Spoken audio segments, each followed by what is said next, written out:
Sveiki visi, su jumis aš Zita Baskienė ir konsultavimo centras Matrica. Iš savo paskutinio video pastebėjau, kad fizikos sąsajos jums yra labai įdomios, tai šiandien pasidalinsiu plačiau ir jūs tiesiog suprasit, kad iš mūsų nepavogė žinių niekas. Iš mūsų pavogė sąsajas per mums primestą filosofiją. Tai pradėsiu nuo fizikos ir kaip praeitą kartą užsiminiau apie Planko dėsnį. Planko dėsnis arba vadinama Planko konstanta, jinai nusako ryšį tarp energijos ir dažnio. Bet ir mūsų konsultacijose, ar ne, mes suprantam, kad dažnį lemia tam tikras lygmuo, kuriuose patirtyse žmogus yra kiek keletoje matricoje nuėjęs. Ir ta Planko konstanta, jinai skamba taip, 6,626, dauginta iš 10 minus 34 laipsnių. Jeigu jūs klausit Google arba ChatGPT, jums pasakys, kad tai yra fizika ir tai yra nagrinėjama tik tai labai smulkių detalių kontekste, tai yra tokiam kvantiniam lygmenį, nes kvantas tai yra pati mažiausia energijos dalelė pagal viską, ar ne? Nuo mikro iki makro visatos. Kaip ir bitas informacinė mažiausia informacijos dalelė. Tai jeigu jūs paklausit, jums pasakys, kad ryšio tarp žmogaus vibracijos ir Planko konstantos jokio nėra, kad tai gali būti tik tai metafizika, kas visiškai atskirta nuo fizikos. Tai dėl ko aš jums paminėjau tą 10 minus 34 laipsnių Planko konstantą. Konstanta, tai kaip žinote, yra nekintamas dydis. Kur tu benaudotum ją, ji yra visada vienoda. Ir jeigu mes dabar pažiūrėsim per tą vibracijų dažnį, kadangi Planko konstanta ir nusako ryšį tarp energijos ir jos dažnio. Ir jeigu paimsim formulę, tai atrodys taip. Energija lygi Planko konstanta dauginta iš dažnio. Ir mes suprantam, kokia energija vibruotų, suprastume, jeigu mokslas leistų sujungti tas žinias su žmogaus kūnu ir pažiūrėti per žmogaus vibracinę prizmę. Tai mes gautumėm žmogaus vibraciją. Dabar dėmesio. Mes visada konsultacijose nagrinėjom šitą reiškinį, kuriame viename iš 4 dažnių yra siela, remiantis į tai, kokias patirtis jį yra praėjusi. Ir čia visada yra formulė. Tas dažnis arba kodas, kuriame jūs esate, jis yra dauginamas visada iš konstantos 52. Lygiai ta pati konstanta, todėl kad 52 tai yra mūsų įsikūnijimų žemėje mokyklos klasių skaičius. Todėl tai yra nekintama. Ir suvedu analogiją tarp Planko dėsnių ir 52 kodų, kuri yra, ta konstanta yra nuo mikro iki makro visatos, tiesiog ląstelė dalinasi 52 kartus, šita visa energetinė mokykla turi 52 klases arba lygmenis pamokas, aukštesniam lygmenį žmogus 52 metų, turi virsmus didžiausius ir panašiai.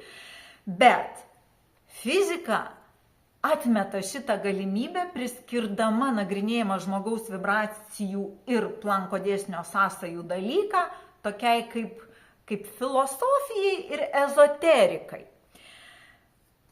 Ir jeigu aš paklausiu ChatGPT, o kodėl negalima taikyti, o gal reikia tiesiog sumažinti atitikmenyje formulę, ne 10 minus 34, o 10. Ir dabar aš jums parodysiu kitą analogiją. Žmogaus gyvenime yra viskas tas pats, tik tai ne 10 minus 34 yra dažnis arba konstanta, o ties 10. Pamenat, mes visada kalbėdavom ir grafike, kurį aš analizuoju, visada yra 10, kiekvienai kas 10 metų vyksta pokyčiai ir jūs sprendžia, taip matrica sumodeliuoja situacijas. Todėl, kad žmogaus apimtyje, ne kvantiniam, yra ne 10 minus 34, o tiesiog 10 metų. Ir kai mes pasižiūrim į mokslą, fiziką, Planko dėsnį ir jo taikymą tokiam kvantiniam lygmenį ir sujungiam, ko mokslas sako, kad negalima daryti, su lygmeniu žmogaus vibracijų ir su metodika, kurią aš naudoju, mes matom tik pokytį atitikmenyje, panašumo principų, bet ne esmėje. Todėl taikytina yra lygiai tas pats. Dabar jums pasakysiu, kaip tai sistema sugebėjo padaryti. Sugebėjo nepaslėpti žinias, bet paslėpti ryšį. Aš visada galvodavau, o kam buvo reikalingas tas momentas toks moksle, kad mes esame iš beždžionės.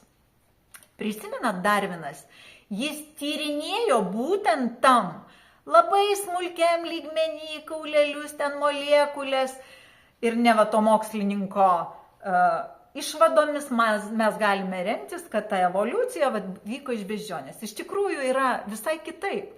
Iš tikrųjų ta teorija mums įdėgė tik tam, kad jeigu mes iš beždžionės, mes nerasim ryšio tarp fizikos, Planko dėsnio ir begalės daugybės teorijų ir savo vibracinio dažnio arba mechanizmo ir nesugebėsim suprasti, kaip veikia pasaulis. Suprantat?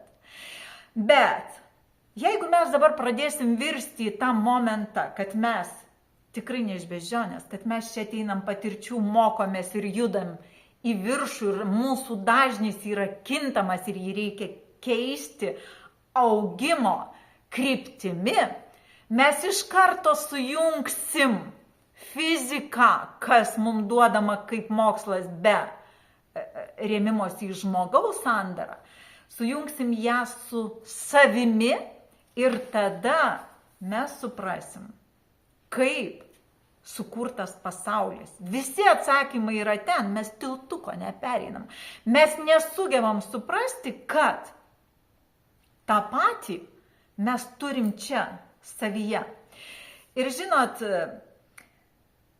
lygiai tas pats vibracinis kelias yra tame mechanizme ir dažnai žmonės pasižiūrėję į savo kreivę, kuri būna išbraižyta, kai mes ją aptarinėjam, jie sako, tai iš kur taip galima žinoti? Jie stebisi ir nesupranta. Nors sąmonėje jie užaugia iki to, kad domisi, bet nesupranta. Ir vat mes nesuprantam būtent dėl to, kad mes fizikinių dydžių neleidžiam per save.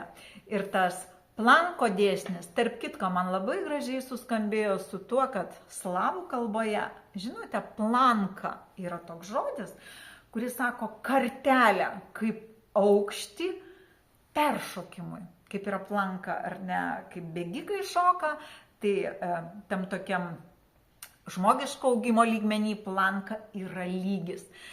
Todėl Planko dėsnis arba konstanta yra 10.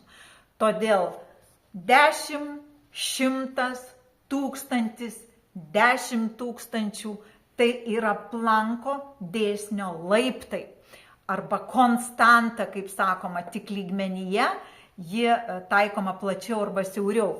Ir jeigu jūs pažiūrėsite mano video, senas video, bet iš esmės labai informatyvus, jis vadinasi Matricos sandara, tai jūs ten ir pamatysit tą pasakojimą apie informacinius lygius ir kaip tai kyla ir kiek yra duodamas ciklas būtent pagal Planko dėsnį žmogui, gyvenimui ar ne 100 metų, 1000 metų platesniam lygmenį, 10 000 dar platesniam lygmenį, bet tai vis tas pats dėsnis. Taip kad šį kartą apie tai, kaip niekas nepavogė žinių. Tiesiog mes nustojom mąstyti, lyginti, adaptuoti, taikyti ir kai mums pakišo vieną fizikinį tokį kolapsą, kad kas taikoma šviesai, tie dėsniai netaikomi žmogui, kuris iš principo yra šviesa, plus pridėjo kaip prizą Darvino teoriją ir mes nematom to tilto. Tai aš linkiu šiandien, ypatingai kaip mes turim čia GPT, jums linkiu užduoti klausimus, tokius gudrius. Žinot, aš galvoju, kad čia GPT negali daryti išvadų. Aš jį patikrinau nuo pat pradžios, jis negali daryti išvadų. Praktiškai visada atsiremiu į tai, kad aš žinau daugiau. Nors aš jo klausiu, jis atsako, bet išvadą vis tiek žino žmogus, jis nemoka apibendrinti arba, žodžiu, išvadų neleiskit daryti. Darykit išvadas patys, nes jeigu leisit daryti išvadas, jis jums pasakys, kad jūs turit remtis į Darvino teoriją ir viskas žlugs. Darykit išvadas patys, bet informacijai gauti apie mokslą, apie fiziką, apie biologiją. Jūs galit. Ir kai jūs viską gausit, vat visą tai praveskit paralelę per žmogaus sandarą, per čakras, per mūsų energetiką. Bus viskas tas pats, tik šiek tiek kitoje spalvoje, bet aš manau, kad jūs tai pamatysit. Tai tikiuosi, jums buvo įdomu pagal jūsų peržiūras praeito H2, ar ne, kaip mes kalbėjom. Mačiau, kad jums tai įdomu, tai stengsiuosi ir toliau pasidalinti galbūt rimtesniais dalykais, nes augam turbūt visi kartu ir aš, ir jūs, tai yra ir auditorija, todėl einam prie įdomesnių dalykų. Ačiū.